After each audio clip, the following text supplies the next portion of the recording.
When I opened the front door to my house that afternoon, I never imagined my own daughter would be waiting for me with her eyes blazing with fury. Vanessa stood in the middle of the living room, arms crossed and her face completely distraught. Next to her, Stanley was pacing back and forth like a caged animal, cell phone in hand and the veins in his neck bulging with rage. They didn't even let me close the door. "Have you lost your mind?" Vanessa screamed, marching toward me with furious strides. "My husband almost had a heart attack at the ATM." Her words bounced off the walls, laced with a venom I knew too well, but this time it didn't sting as much as before. Stanley stepped closer, brandishing his phone in front of my face. "Where is the money, Rose? What did you do?" "The card is empty. There's not a single dollar." His voice was a desperate roar, as if something that belonged to him by right had been snatched away. But that money was mine, my social security, the fruit of 42 years working at the textile mill, getting up before dawn, sacrificing my back and my knees. I placed my purse on the entry table with a calmness that even surprised me. "I changed my bank information," I said firmly, looking them both directly in the eye. "Now my social security goes to a new card, one that only I control." The silence that followed was deafening. Vanessa opened her mouth, but no sound came out. Stanley froze, his face cycling from bright red to a ghostly white. It was as if the world had stopped for an instant. That second before the explosion that we all know is coming but no one can stop. "What? What did you say?" Vanessa stammered, clutching her hand to her chest. "Mom, you can't do that. We depend on that money. We have expenses. We have debts to pay." "Debts?" I repeated, feeling something inside me harden like steel. "Are you talking about Stanley's new truck? Or the vacation to Miami last month? Or maybe that giant 70-inch television you bought the week before?" Stanley took a step forward, his index finger pointed at me accusingly. "You live in our house. You eat our food. It's the least you can do to contribute." His words were spat out, loaded with a contempt he no longer tried to hide. I felt a bitter laugh rise in my throat. Our house. How strange that he called it that now, when the property papers still held my deceased husband's name and mine. This house that we bought with so much effort, brick by brick, sacrifice after sacrifice, was now their house in my son-in-law's vocabulary. "This is my house, Stanley," I said in a voice I didn't recognize as my own. Too firm, too sure. "You came to live here 3 years ago, remember? When you lost your apartment because you couldn't pay the rent." Vanessa let out a choked cry, as if I had slapped her. "I can't believe you're talking to me like this. I'm your daughter, your only daughter. After everything we've done for you, this is how you repay us." Tears began to roll down her cheeks, but they were tears of rage, not sadness. I knew them well. I had seen them so many times when she didn't get what she wanted. "Everything you've done for me."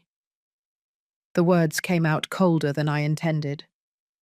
"Tell me, Vanessa, what exactly have you done for me?" She stammered, searching for arguments in the air. We give you a roof. We take care of you. You take care of me." I interrupted her, feeling decades of silence shattering inside me like a burst dam. "You take care of me when you wake me up at 6 o'clock in the morning to make breakfast. When I have to wash your clothes, iron Stanley's shirts, clean the bathroom you leave dirty. That's taking care of me." Stanley punched the wall with his fist, shaking my wedding photo that had been hanging there for 45 years. "You're ungrateful, a selfish old woman. Without us, you'd be rotting in some run-down nursing home." His words should have hurt me. 6 months ago, they would have destroyed me. But today, after what I had lived through, the humiliations I had swallowed in silence, The nights crying in my room while they laughed in the living room, spending my $1,500 monthly on their whims. Those words bounced off me without causing any damage. "Maybe you're right," I said, picking up my purse again. "Maybe I am a selfish old woman. But this selfish old woman just got her freedom back." Vanessa sank onto the sofa, the same sofa I had paid for when theirs broke. Her hands were trembling as she covered her face. "You can't do this to us, Mom. Please. Stanley has medical treatments. We have financial commitments. You're going to ruin us." "I'm going to ruin you," I repeated slowly, letting each word settle in the thick air of the room. "Isn't that ironic? For 3 years you've lived off my social security, every dollar I earned with my sweat and hard work. And now that I decide that money should be mine again, I'm the one who's ruining you." Stanley approached again, but this time there was something different in his eyes. It wasn't just rage anymore, it was fear. Real fear of losing his income source, his personal ATM that had worked for so long without protest. "Rose, let's be reasonable," he said, trying to soften his tone, but not quite succeeding. "We can come to an agreement. You don't have to do this so drastic." I looked at this man who had entered my family 7 years ago, with his charming smile and his promises to take care of my daughter. The same man who now saw me only as a source of money, as a resource to exploit until nothing was left of me. "The only agreement we're going to have," I said as I walked toward the stairs leading to my room, "is that starting today, my money is only mine, and if that bothers you, well, the door is open. You know where it is." I left them there, in the middle of the living room, with their mouths open and their plans crumbling. I climbed each step, feeling an enormous weight lift from my shoulders. It had taken me 69 years to learn this lesson. That love can't be bought, that real family doesn't exploit you, and that it is never, ever too late to reclaim your dignity. Behind me, I heard Vanessa sobbing and Stanley cursing under his breath. But for the first time in 3 years, those sounds no longer broke my heart. They only reminded me why I had made the most important decision of my life that morning, when I walked into the bank and said the words that would change everything. "I want to change my bank information. I need a new card, one that no one else can touch." It all started 3 years ago, at the funeral of my husband, Robert. I remember the smell of white carnations, mixed with the aroma of coffee the neighbors had brewed for the attendees. I remember Vanessa's hands clutching mine as I watched the casket descend, taking with it 45 years of my life, of shared laughter, of silent breakfasts, of silly arguments and sweet reconciliations. Robert died of a massive heart attack on a Tuesday morning. He was watering the garden plants, those roses he loved so much, when he simply collapsed. By the time the ambulance arrived, it was too late. The doctor told me he didn't suffer, that it was instant. But I suffered. God, how I suffered. The first months in that empty house were a silent hell. Every corner screamed his absence. His coffee mug in the cabinet, his slippers by the bed, his toothbrush that I didn't have the courage to throw away until 6 months later. I would wake up in the pre-dawn hours, expecting to find him in the kitchen reading the newspaper, and the reality would hit me each time, as if it were the first. Vanessa came to visit me often at first. "Mum, you can't stay here alone," she would say, sitting on the living room sofa where Robert and I had watched so many movies. "Come live with us for a while, just until you recover." Stanley would nod beside her, with that smile that then seemed genuine to me, full of filial concern. I resisted for weeks. This house was my sanctuary, the place where I had raised Vanessa, where every wall held a memory. But the loneliness weighed like lead in my bones. The nights grew endless. The silence was so thick I could touch it. So I finally accepted. Just for a while, I told them, until I learned to be alone again.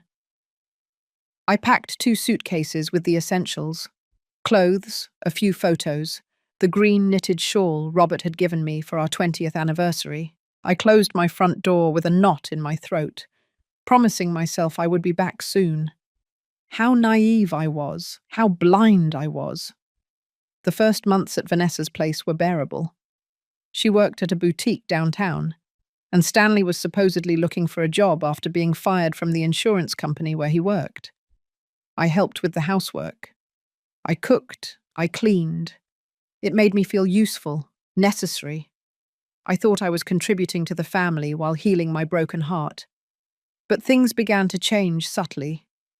First, it was Stanley who asked me to borrow $200 for a course that, according to him, would help him get a job. "I'll pay you back next month, Rose, I promise." He never returned it. Then Vanessa needed $300 to pay off a credit card debt.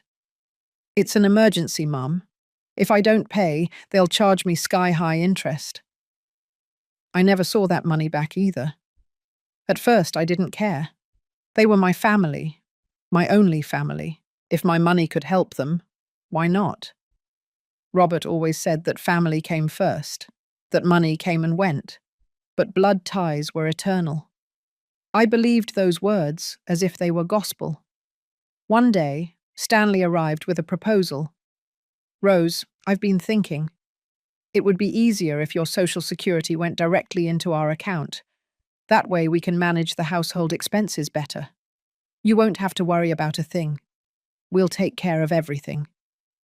He said it so casually, as if it were the most logical thing in the world. Vanessa supported the idea immediately. "It's true, Mum. It's simpler that way. Besides, you're not good with numbers. Remember when Dad took care of all the finances? We'll do the same. We'll take care of you." Their words sounded reasonable, wrapped in concern and love, or what I thought was love. I signed the papers at the bank without reading the fine print. Trustingly, I gave them access to my card. I handed over control of my $1,500 monthly without asking questions. After all, I was living under their roof, eating their food, using their electricity. It was only fair, right? It was the right thing to do. The transformation was gradual, so slow that I didn't realize it until I was already trapped. Stanley began treating me less like a mother-in-law and more like a servant. "Rose, breakfast is taking too long. I'm in a hurry. Rose, these shirts aren't ironed well. Do them again. Rose, you cleaned the bathroom poorly. There are still smudges on the mirror." Vanessa stopped asking me how I was. Conversations about my day, my feeling, my grieving process simply disappeared. Now we only talked about chores, shopping I needed to do, meals I had to prepare. I had become a shadow in that house, a useful ghost who cooked, cleaned, and paid bills without complaining. On weekends, they would go out to expensive restaurants without inviting me. "Those places are too noisy, Mom. At your age, you need rest," Vanessa would say, while putting on a coral-colored dress that I knew had cost at least $300. Dollars that came from my Social Security. I stayed home, eating leftovers, watching television in the small room they had assigned me in the back of the house. One day I found a forgotten receipt on the kitchen table.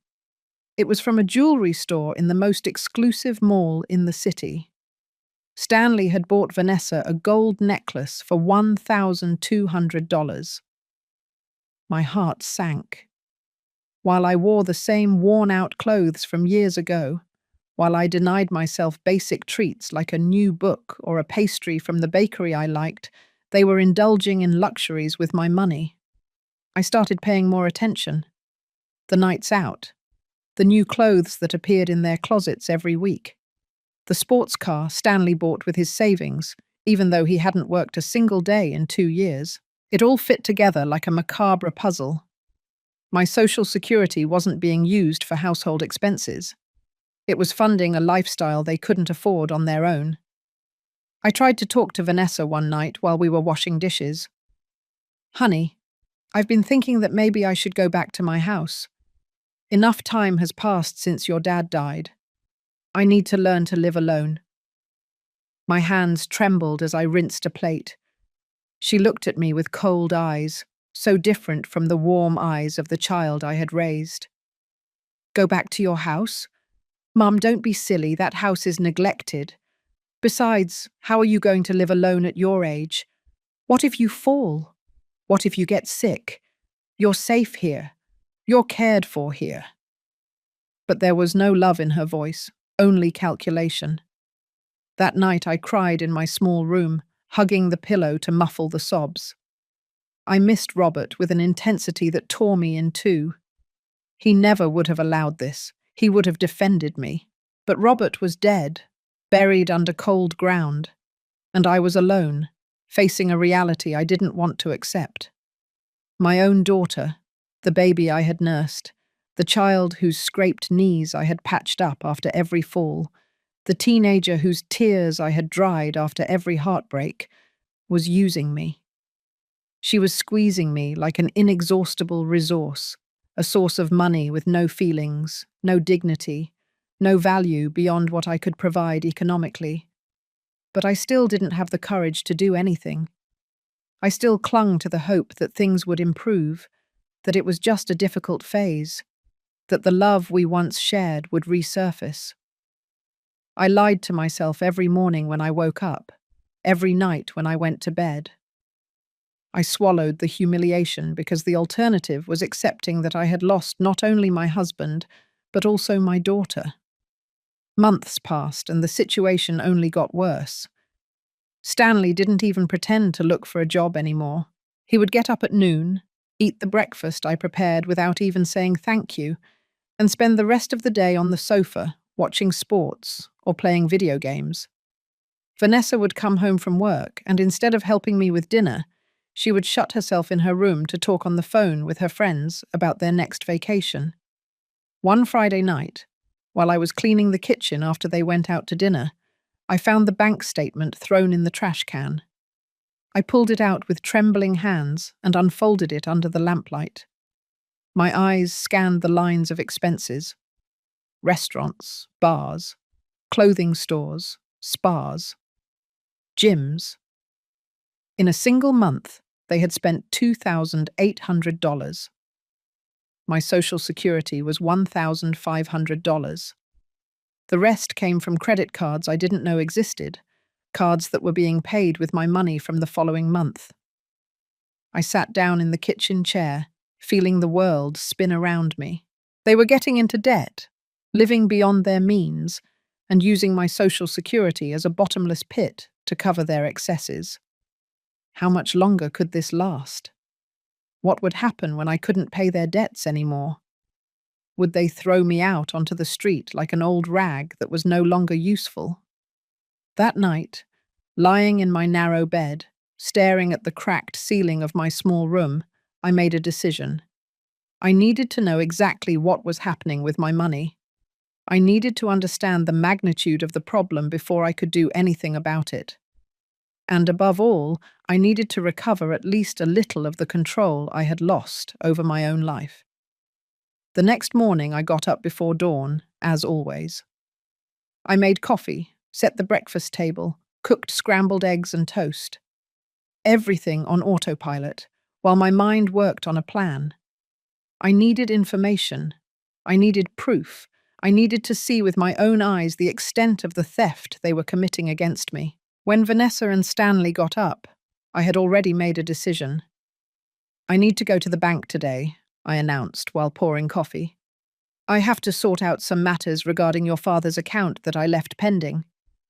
Stanley looked up from his phone with an instant look of alarm. The bank? Why do you need to go to the bank? If you need something, I can go for you. His tone was too anxious, too controlling. They are personal matters, I replied firmly, surprising myself. Documents I need to sign. Things about the inheritance. I lied without batting an eye. and the lie came so naturally that it almost scared me. Vanessa exchanged a worried glance with Stanley. "Mum, I don't think it's a good idea for you to go out alone. Let me go with you. I get off work at 3 o'clock. We can go together." But I knew if she came with me, I would never get the answers I needed. "I'll go alone," I said, and there was something new in my voice, something that made them draw back slightly. 10 o'clock in the morning. Don't worry about me. I grabbed my purse and left the house before they could protest further. The bank was 20 minutes away by bus. During the ride, my heart was pounding so hard I thought all the passengers could hear it. What was I going to discover? Did I really want to know the truth? But it was too late to turn back. I had crossed an invisible line that morning, and there was no return. At the bank, a young executive named Brenda served me with a professional smile. "Good morning, ma'am. How can I help you?" Her eyes were kind, non-judgmental, and that gave me the courage I needed. "I need to see all the transactions on my account for the last 3 years," I said, my voice barely a whisper. "All the deposits and all the withdrawals. I want a complete statement." Brenda nodded and began typing on her computer. After a few minutes, the printer spat out page after page of information. When it finished, there was a stack of nearly 50 pages of paper in front of me. "Do you want to review it here, or would you prefer to take it home?" she asked. "I'll review it here," I replied, taking the stack with hands that barely trembled now. I sat in one of the chairs in the waiting area and began to read. And with every page I turned, I felt my heart growing smaller, harder, colder. The numbers didn't lie. In 3 years, they had spent more than $60,000 of my Social Security. $60,000.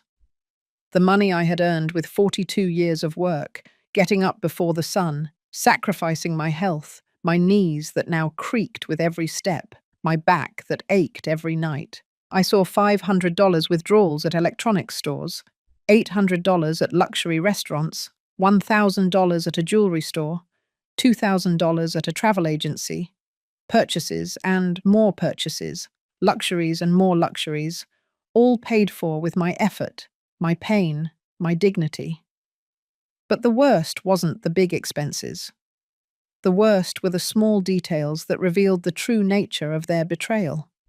$20 withdrawals at bars at 2 o'clock in the morning, $50 at beauty salons every week, $150 on clothes every month.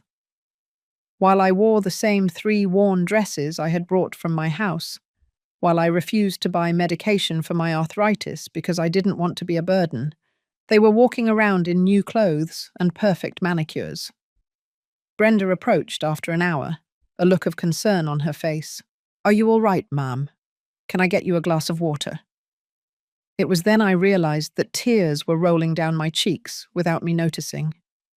"I'm fine," I lied, wiping the tears with the back of my hand. I need to know something. Is it possible to change my bank information? To have my Social Security deposit into a new account? A card that only I have?" Brenda's eyes lit up with understanding. She had seen this before. I knew it by the way she nodded. "Of course it's possible, ma'am, and I can help you right now if you wish. I just need to see your ID and sign some forms." My hand moved toward my purse, almost on instinct. "Yes," I said, and my voice sounded firmer than I felt. "Yes, I want to do it now. I want a new account, a new card, something only I can touch." Brenda worked quickly and efficiently. She explained every step of the process, every form I signed.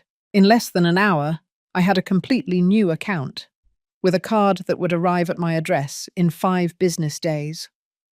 My Social Security for the next month would deposit directly there, in a place where Vanessa and Stanley couldn't reach it. "Is there anything else I can do for you?" Brenda asked when we finished. There was something in her eyes, a mixture of admiration and sadness, as if she understood exactly what was happening. "Yes," I said, surprising myself again. "I want extra copies of these bank statements, 3 complete sets. If I was going to do this, if I was going to reclaim my life, I needed to be prepared for what came next." I left the bank with my purse feeling heavier, carrying not only the papers, but also a new determination. The sun was shining brighter than when I had entered, or maybe it was just that I could see it better now. For 3 years, I had lived in a fog of pain and manipulation, but that fog was dissipating, revealing an ugly but liberating truth. On the bus ride back, I hugged my purse to my chest and looked out the window. We passed the bakery where Robert used to buy me sweet rolls on Sundays. We passed the park where Vanessa had learned to ride her bicycle. We passed the church where we had been married 45 years ago. All those memories, all those beautiful recollections. And yet here I was, a 69-year-old woman, having to protect myself from my own daughter. When I got home, Vanessa was at work and Stanley was snoring on the sofa, the television tuned to some football game. I silently went up to my room and hid the papers at the bottom of my suitcase, beneath my underwear and old socks. No one would look there. No one would think that I, the foolish old woman who let herself be manipulated, would have the cunning to hide evidence. I sat on my bed and looked around my small room. The peeling cream-coloured walls, the window that faced the back alley, the tiny closet where my clothes barely fit. This was not a room for a beloved guest.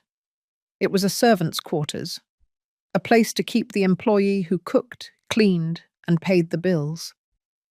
But in 5 days, when my new card arrived, everything would change.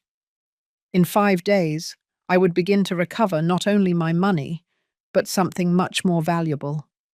My dignity, my self-worth, my right to exist as something more than a source of income for people who had forgotten what it meant to love. The next 5 days were the longest of my life. Every morning I woke up wondering if that would be the day the card arrived. Every time I heard the mail carrier, my heart jumped. But I had to act normal, not raise suspicions, continue to be the submissive and obedient Rose they expected. Stanley noticed something different about me on the 3rd day. I was serving dinner when he looked at me with narrowed eyes. "You've been weird lately, Rose. Is something wrong?" His tone was accusatory, as if I had no right to have thoughts of my own. "I'm fine," I replied, keeping my eyes on the plate of chicken I was serving. "Just a little tired. You know, old age." I let my shoulders slump a little more, let my voice sound weaker. It was a role I had played for 3 years. A few more days wouldn't make a difference. Vanessa came home that night with shopping bags. Again. I recognized the logos of the expensive stores at the mall. "Mum, I need you to iron this lavender dress for tomorrow. I have an important dinner with friends," she said, dropping the bags in my room as if it were the most natural thing in the world. I looked at that dress that had probably cost $200 of my Social Security, and something inside me broke definitively. "Why don't you iron it yourself?" The words came out before I could stop them. Vanessa turned to me with wide eyes. "What did you say?" Her voice had a dangerous tone, the same tone she used when she was a teenager and didn't get what she wanted. "Nothing," I rushed to say, hating myself for my cowardice, but knowing I had to wait. Only 2 more days until the card arrived. 2 more days and I could stop pretending. "I'll iron it after I wash the dishes." The 4th day was when I almost ruined everything. I was cleaning Vanessa and Stanley's room, something I did every week even though it killed my back, when I saw an open envelope on the desk. It was a statement from a credit card I didn't know about. Curiosity overcame caution, and I pulled it out of the envelope. The balance was $15,000. $15,000 of debt on a card I had never seen. I checked the charges with trembling hands. Restaurants, travel, clothes, jewelry. A month at the beach they had taken last summer while I stayed home alone. The giant screen television in the living room. The new dining room furniture. Everything had been bought on credit, and I knew exactly who was paying those credit bills every month. Or rather, trying to pay them because it clearly wasn't enough. They were sinking into debt while draining my social security, and when my money was no longer enough, what would they do? Would they kick me out? Would they force me to sell my house to pay for their whims? I heard footsteps on the stairs and quickly put the envelope back where I had found it. Stanley entered the room and found me dusting the nightstand with visibly trembling hands. "What are you doing in here?" he asked suspiciously. "Cleaning," I replied without looking at him. "Like every Thursday." He stood in the doorway for a long, uncomfortable moment before grunting something unintelligible and leaving. I left that room with my heart pounding so hard I thought I was going to faint. It had been close. Too close. The fifth day. Finally. The card arrived. I heard the mail carrier drop the mail in the box around 11 o'clock in the morning. Vanessa was at work, and Stanley had gone out to meet some friends, probably to spend more money they didn't have. I was alone. I ran to the door with an energy I hadn't felt in years. My hand was trembling so much I could barely open the mailbox. There it was, among the bills and junk mail, an official bank envelope with my name. Only my name. Not Vanessa's, not Stanley's. Mine. I opened it with clumsy fingers and pulled out the new card. It was silver, gleaming under the sunlight, and it felt like freedom in my hands. My name was elegantly engraved. Rose Miller. It wasn't just a card. It was a key to a new life. I slipped the envelope into my purse and went back inside the house. I had to activate the card, change the PIN, make sure everything worked correctly. I called the number in the instructions and followed every step meticulously. When the automated voice confirmed that my card was active and that my next Social Security deposit would arrive in 2 days, I felt a wave of relief so intense that I had to sit down. 2 days. In 2 days. When Stanley tried to withdraw money from the ATM, as he always did on the first of the month, there would be nothing. The account would be empty. And then the confrontation I had been postponing for 3 years would come. That night, Vanessa came home in a bad mood. She had had a difficult day at the boutique, she said, although I suspected it had more to do with a customer returning something she had bought with my money. "Mum, what's for dinner?" she asked without even greeting me. "Roast chicken and mashed potatoes," I replied, putting the plates on the table. Like every Thursday. Stanley arrived shortly after, smelling of beer and with glassy eyes. He sat down at the table without washing his hands and began serving himself without waiting for me to sit down. "This chicken is dry," he complained after the first bite. "Can't you cook something decent for once?" Something inside me hardened. I looked at that plate of food I had prepared with ingredients bought with my money, on a stove I had paid for, in a house that was mine. "If you don't like it," I said in a voice I didn't recognize as my own, "you can cook it yourself tomorrow." The silence that followed was absolute. Vanessa stopped chewing and looked at me as if I had grown a second head. Stanley dropped his fork with a metallic clang against the plate. "What did you just say?" he asked in a dangerously low voice. "What you heard," I replied, standing up from the table. "I'm tired. I'm going to my room." And I left, leaving them with their mouths open, feeling their looks of disbelief fixed on my back. In my room, I sat on the bed and took the new card out of my purse. I held it under the lamplight and saw my distorted reflection on its silver surface. This woman in the reflection, with her wrinkles and grey hair, with her hands stained from years of work, this woman was me. And this woman had just taken the first real step toward her freedom. I hid the card in the same place where I had hidden the bank statements. Tomorrow would be Saturday, the day after tomorrow, Sunday. And on Monday, the first of the month, when my Social Security deposited into the new account and not the old one, my real battle would begin.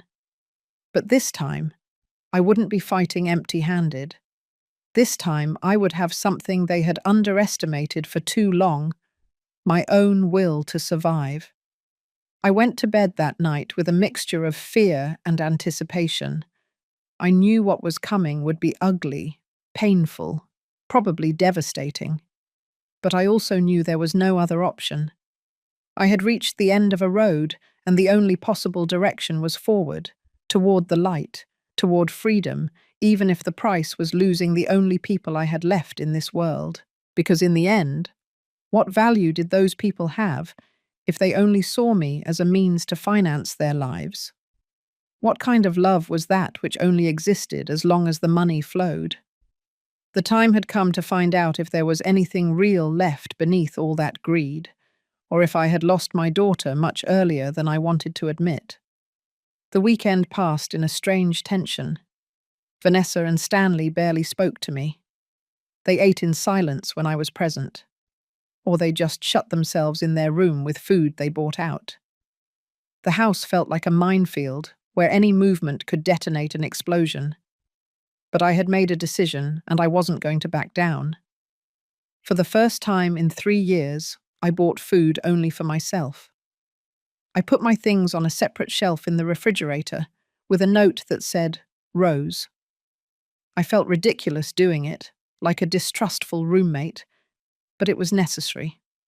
I needed to establish boundaries that should have existed from the beginning. On the third day after the confrontation, I heard Vanessa crying in her room. My motherly instinct urged me to go up, to comfort her, to fix things as I had always done.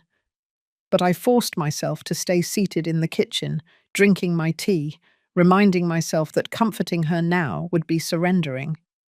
It would be returning to the same old pattern where I gave in and they won. Stanley tried a different tactic on the fourth day. He came into the kitchen where I was preparing my lunch and sat at the table with a contrite expression. Rose, we need to talk, he said, with a tone that I suppose was meant to sound conciliatory. Talk, I replied without stopping cutting vegetables for my salad. Look, I know things got out of hand. I admit it. But we're family. We should be able to resolve this civilized. His words sounded rehearsed, as if he had practiced them in front of the mirror. I am being civilized, I said, turning to look at him. I gave you clear options. Pay rent and contribute equally, or find another place. I don't see what's uncivilized about that. $800 is too much, he protested. You know we don't have that money. $800 for a room in this part of New York is a bargain, I replied firmly. And if you don't have that money, then I suggest you adjust your expenses. Cancel the streaming services. Sell the giant television. Stop eating out. Like I had to do for years when Robert and I were paying off this house. Stanley clenched his jaw. Vanessa is very upset. She cries all the time. She says you're rejecting her, that you don't love her anymore. Those words cut through me like knives, but I held my ground. I love my daughter. I will always love her. But loving someone doesn't mean letting them destroy you. It doesn't mean letting them use you until there's nothing left of you. She never meant to hurt you, Stanley insisted, but even he seemed not to believe his own words. Maybe not, I conceded. Maybe they never stopped to think about what they were doing to me. But that doesn't change the fact that they did it, and now they have to live with the consequences. Stanley stood up abruptly. You're impossible. I don't know how Robert put up with you all those years. And he left the kitchen, leaving me trembling with contained rage. That night, while I was in my room reading, I heard a soft knock on my door. Mom! It was Vanessa's voice, small and broken. Can I come in? I hesitated for a moment before answering. Come in. Vanessa entered and stood by the door, nervously wringing her hands. Her eyes were swollen from crying, and her face was pale. For a moment, I saw the girl she had been, scared and vulnerable, and my heart softened dangerously. What do you need? I asked, keeping my voice neutral. I wanted to apologize, she said, and tears began to roll down her cheeks. You're right, about everything. Stanley and we took advantage of you. We used you, and I'm so sorry, Mum. I really am sorry. I wanted to believe her. God, how I wanted to believe her. But there was something in the way she avoided my gaze, something in the tone of her voice that made me doubt. Are you sorry because you recognize that it was wrong? I asked gently. Or are you sorry because now there are consequences? Vanessa let out a sob. Does it matter? I'm saying I'm sorry, isn't that enough? No, I replied, and the word came out harder than I intended. It's not enough, because I've seen this pattern before. Vanessa, since you were a little girl, you did something wrong, you cried, you apologized, and everything went back to normal. But this time it can't be like that. This time, apologies are not enough. Then what do you want from me? Her voice rose, frustration replacing the sadness. What do I have to do for you to forgive me? I want you to change, I said simply. I want Stanley to get a job. I want you to take responsibility for your debts. I want you to treat me like a person, not an ATM. And I want you, if you're going to live in my house, to contribute like responsible adults. You're asking too much, Vanessa exploded. We can't do all that overnight. I'm not asking you to do it overnight, I replied calmly. You have until the end of the month. That's 3 weeks. Enough time for Stanley to find even a temporary job. Enough time for you to make a budget and decide if you can afford to stay here. Vanessa looked at me with a mixture of disbelief and pain. And if we can't? Would you really kick us out onto the street? Your own daughter? If you can't afford $800 in rent here, I said, feeling my voice break, then you need to find a more affordable place. A small apartment. A room in a shared house. There are options, Vanessa. Just none of those options include living off my social security. She stood there for a long moment, looking at me as if I were a stranger. And I suppose in a way I was. I was no longer the submissive mother she had known. I was no longer the woman who swallowed pain and humiliation to keep the peace. I don't recognize you, Vanessa finally said in a cold voice. This isn't you. You're right, I replied. This isn't the woman you turned into your servant. This is the woman I should have been from the beginning, the woman your father would have wanted me to be. Vanessa left the room without saying anything else, closing the door harder than necessary. I sat on my bed, feeling the tears stream down my cheeks. This was harder than I had imagined, much harder. But then I remembered the bank statements. I remembered the nights crying in silence while they laughed in the living room. I remembered every humiliation, every moment I felt invisible and useless. And I knew I couldn't give up now, not after coming so far. The next morning, something unexpected happened. The doorbell rang around 10 o'clock. When I opened the door, I was greeted by a beautiful young woman of about 25 with a warm smile. For a moment, I didn't recognize her. Grandma, she said, and then I remembered. Caroline. My granddaughter, the daughter Vanessa had had young, before marrying Stanley. Caroline, who had gone to study in another city 5 years ago, and with whom I had lost touch. Caroline. My heart skipped a beat. What are you doing here? Can I come in? She asked, looking cautiously inside the house. I let her in, confused but happy to see her. We sat in the living room and Caroline took my hands in hers. Grandma, I need to talk to you about something important, she said seriously. And Mum can't know I'm here. My heart started beating faster. What's wrong, dear? Caroline took a deep breath. Grandma, I've been talking to my Aunt Brenda, your friend from the building where you lived before. She told me you haven't visited her in 3 years. I got worried and started to investigate. She paused, her eyes full of concern. Grandma, what has been happening to you? And then, for the first time since everything began, I broke down. I told Caroline everything, every painful detail, every humiliation, every dollar stolen. She listened in silence, squeezing my hands, and I saw her eyes fill with tears.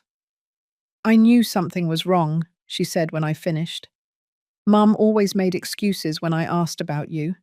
She said you were busy, you were tired, you didn't want to talk. But something didn't add up. She looked me straight in the eyes. Grandma, you can't stay here. It's not safe. It's not healthy. Where would I go? I asked, feeling the weight of my age for the first time in days. Caroline smiled. With me? Or back to your house? Or with Brenda? She said she would be delighted to have you. You have options, Grandma. You are not trapped here. Her words were like a light in the darkness. I wasn't alone. I hadn't been alone all this time. There were people who truly cared about me, not my money, but me. Caroline's visit changed everything. For the first time in 3 years, I felt like I had an ally, someone who saw me as a human being and not a resource. We spent the whole morning talking, planning, rebuilding the relationship that Vanessa had systematically sabotaged with her excuses and lies. Mum always said you were too tired to have visitors, Caroline told me sadly, that your health was fragile and you needed rest. I believed her. Grandma, I thought I was protecting you by not bothering you.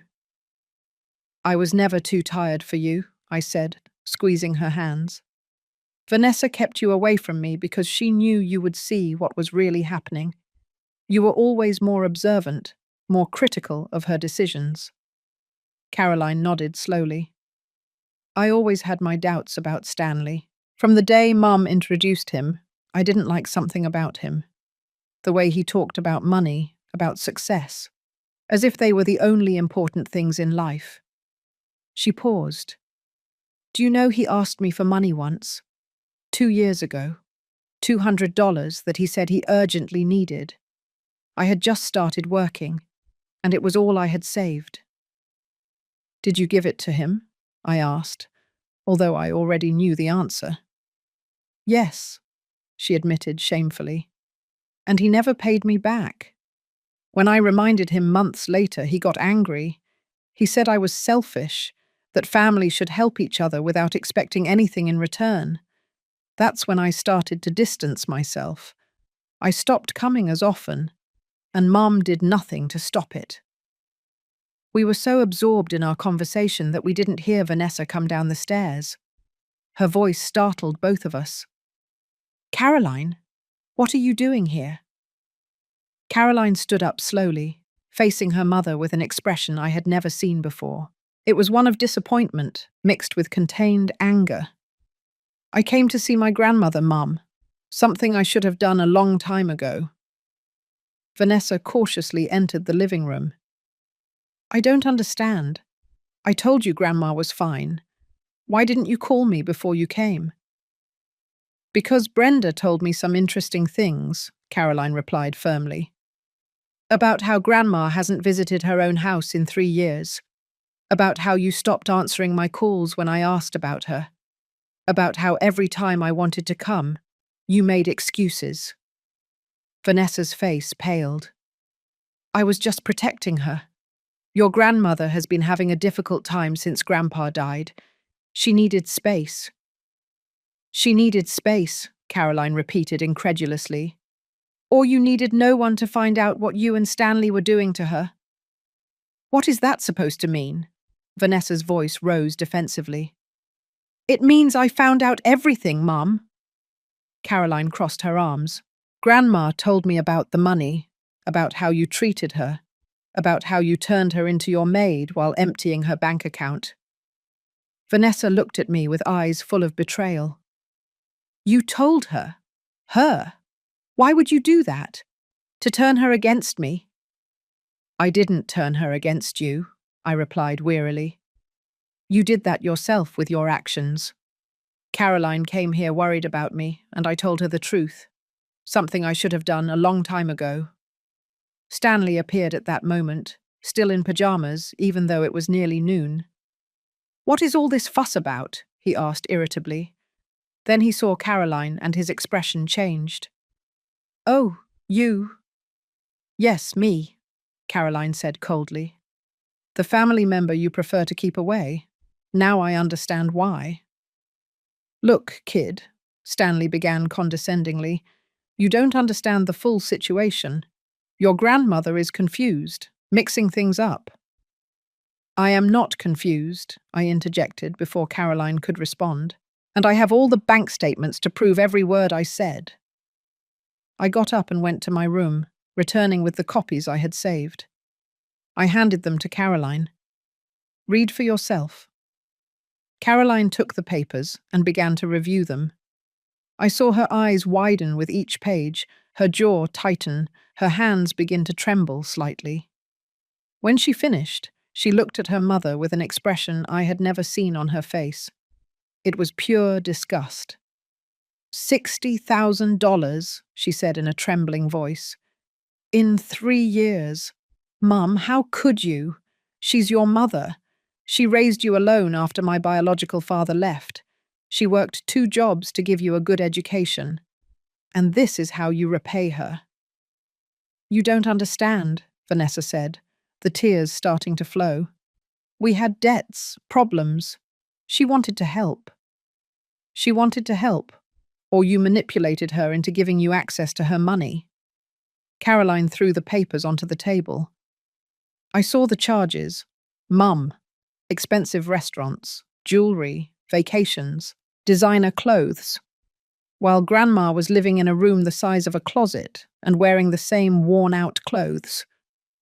Stanley tried to intervene.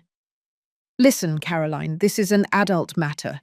You don't have to get involved in an adult matter. Caroline turned to him furiously. Financially exploiting a vulnerable elderly woman is an adult matter. Do you know what that's called legally? Elder abuse. It's a crime. The silence that followed was heavy. I saw Vanessa and Stanley exchange panicked glances. Caroline had said out loud what I had been too afraid to admit, even to myself. What they had done to me was not just immoral. It was illegal. No one is going to involve the police, Vanessa said quickly. This is a family misunderstanding. We'll resolve it internally. How have you been resolving it so far? Caroline asked sarcastically. Grandma, come with me. Now. Pack your things. You're coming to my apartment. Caroline, Vanessa protested. You can't take her away like this. This is her house. Exactly, Caroline said. It's her house, not yours. And I think it's time Grandma decided who stays and who goes. All eyes turned to me. It was the moment of truth. The decision that would change everything. I could feel the weight of 3 years of pain, humiliation, and forced silence pressing down on my shoulders. Caroline is right, I finally said, my voice sounding stronger than I felt. This is my house, the house Robert and I bought together, the house where we raised Vanessa, and I think it's time for it to truly be my home again. Mum, Vanessa whispered, please don't do this. You have until the end of the month, I continued, ignoring her plea. As I already told you, you can stay if you pay rent and start contributing equally, or you can find another place, but I will no longer be your source of income. Stanley took a step toward me with clenched fists, but Caroline immediately stepped between us. Don't even think about it, she said in a dangerously low voice. Touch her and I swear I'll call the police right now. Stanley backed away, but his gaze was full of hatred. This is your fault, he spat at me. You brought this brat into our business. You destroyed this family. No, I said firmly. You destroyed this family when you decided I was worth more dead than alive. When you looked at me and saw only dollars instead of a person. When you turned my pain into your opportunity. Vanessa collapsed onto the sofa, sobbing uncontrollably. Part of me wanted to comfort her, hug her as I had done thousands of times when she was a child. But another part, the new, stronger part that had awakened at the bank 2 weeks ago, held firm. Caroline gently took my arm. Come on, Grandma. Let's pack some of your things. You'll stay with me this week while we decide the next steps. I don't need to stay with you, I said, surprising myself. This is my house. If anyone has to leave, it's them. Caroline smiled proudly. That's right, Grandma. I looked at Vanessa and Stanley one last time. You have 2 weeks, I said in a clear voice. Start looking for jobs, make a budget, decide if you can stay under my conditions, or pack your things and find another place. The decision is yours. I climbed the stairs with Caroline by my side, leaving behind Vanessa's sobs and Stanley's muffled curses. With every step I took, I felt the weight of 3 years drop from my shoulders. I didn't know what would come next. I didn't know if Vanessa and I could ever repair our relationship. But for the first time in a long time, I felt like I was walking forward instead of just surviving. In my room, Caroline helped me organize my few belongings. I'm proud of you, Grandma, she said while folding my clothes. I know this isn't easy. It's the hardest thing I've ever done in my life, I admitted. But also the most necessary. 6 months later, I was sitting on the terrace of my house, my real house, the one Robert and I had built together, drinking coffee and watching the sunrise. The garden that had been neglected for 3 years was now blooming again. I had replanted the roses Robert loved so much, and every morning their aroma reminded me that life could be beautiful even after loss. Vanessa and Stanley had left 2 weeks after my ultimatum. They didn't pay rent. They didn't really look for work. They simply packed their things in the middle of the night and left without saying goodbye. I found a note on the kitchen table. I hope you're happy alone, it said in Vanessa's tight handwriting. There was no signature, no farewell, just that phrase full of bitterness. The first days after they left were strange. The house felt too silent, too big. I would wake up in the pre-dawn hours expecting to hear their voices, their steps, even their complaints. But slowly that silence transformed into peace. I learned to enjoy my unhurried mornings, my meals without criticism, my afternoons without demands. Caroline came to visit me every weekend. We cooked together, watched old movies, talked about everything and nothing. She told me about her job as a graphic designer, about her dreams of opening her own studio someday. I told her stories from when I was young, about her grandparents, about the life I had lived before losing myself in grief. Brenda also became part of my life again, my dear friend, whom I had unknowingly abandoned when I moved in with Vanessa. She didn't hold a grudge. She welcomed me with open arms and tears in her eyes. I missed you so much, she told me that first day I went to visit her. I knew something was wrong, but I didn't know how to help. I didn't know how to ask for help either, I admitted. I had convinced myself that I deserved everything that was happening to me, that it was my obligation to sacrifice myself for my daughter. Brenda took my hands, her brown eyes full of the wisdom of her 73 years. Sacrifice is not love when it comes at the expense of your own dignity, Rose. That's self-destruction. As the months passed, I began to rediscover who I was beyond being a mother, beyond being a widow. I joined a book club at the neighborhood library. I started taking watercolor painting classes at the community center. Small, simple things, but they made me feel alive in a way I hadn't experienced in years. My social security, those $1,500 monthly that used to disappear into others' accounts, were now mine to manage. I paid my bills, bought quality food, allowed myself small luxuries like new books or fresh flowers for the house. I even started saving. For the first time in 3 years, I had a financial cushion that grew every month. One day, 2 months after they left, I received a text from Vanessa. It was brief, cold. I need you to loan me $5,000. It's an emergency. Not even a hello, not a question about how I was, just a demand disguised as a request. I replied after thinking about it for an entire night. No, Vanessa, I will not loan you money. If you have a real emergency, seek help from social services or friends. But my money is no longer available to you. Her response was instant and venomous. I knew you were selfish. I wish Dad was alive to see what you've become. I blocked her number after reading that. Not out of anger, but out of self-protection. Every message from her was a hook trying to drag me back into the toxic pattern we had. Caroline hugged me when I told her, "You did the right thing, Grandma. Mum needs to hit rock bottom before she can truly change, and you helping her just delays that." "Do you think we can ever fix our relationship?" I asked her in a small voice, because despite everything, Vanessa was still my daughter.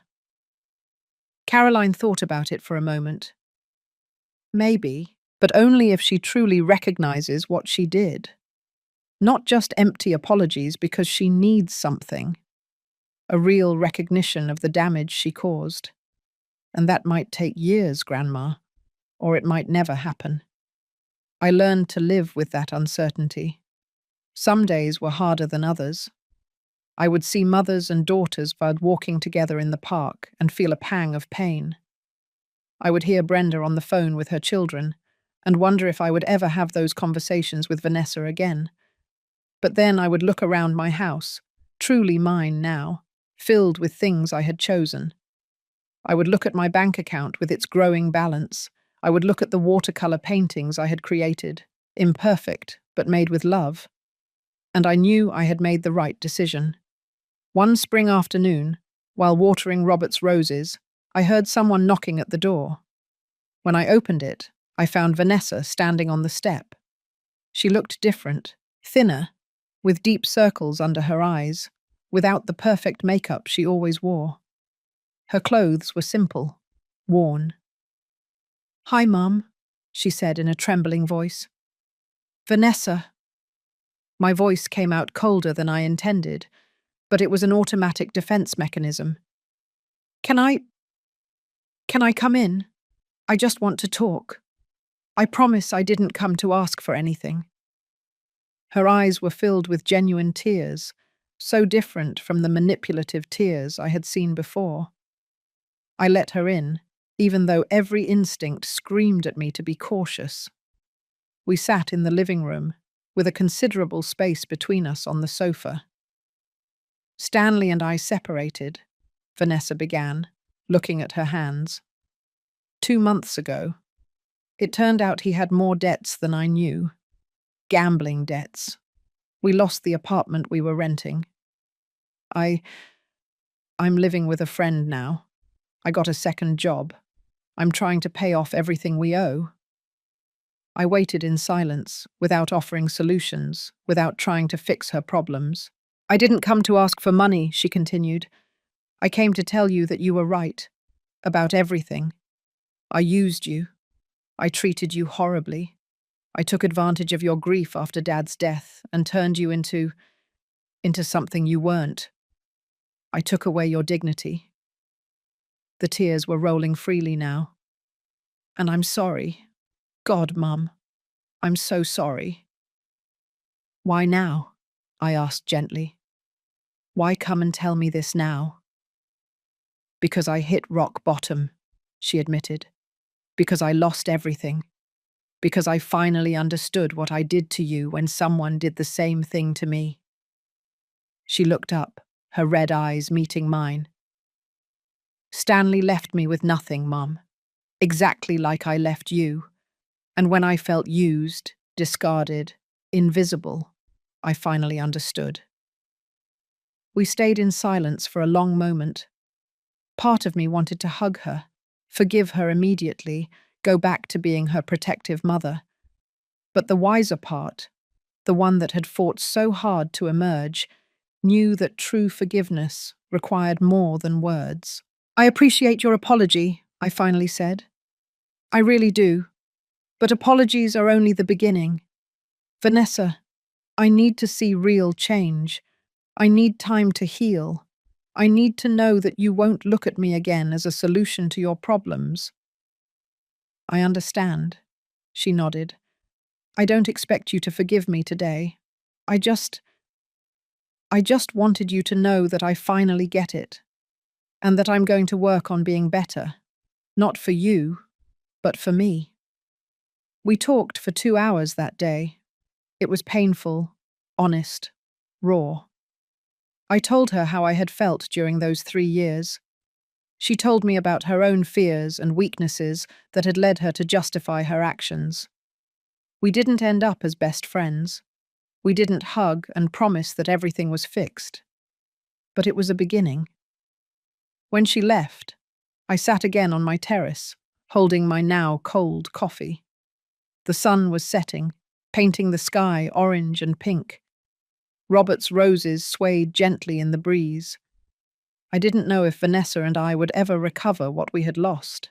I didn't know if she would truly change, or if this was just another temporary pattern. But I knew one thing for certain. I had changed. I had found my voice, my worth, my right to exist as something more than a means to others' ends. It had taken me 69 years to learn that self-love is not selfishness, that setting boundaries is not cruelty, that saying no when necessary is an act of survival, not meanness. I looked at my reflection in the window. I saw a woman with honestly earned wrinkles, with grey hair that I no longer dyed to please others, with eyes that had cried but now shone with something new. Freedom. Robert, I whispered to the wind. I finally did it. I finally stood up for myself. And somewhere, in my most cherished memories, I could hear his voice telling me what he had always said. I'm proud of you, my love. I walked into my house, into my home, closed the door behind me, and smiled. Because today I didn't need anyone's permission to live. Today I didn't have to apologize for existing. Today I was simply Rose, and that was more than enough.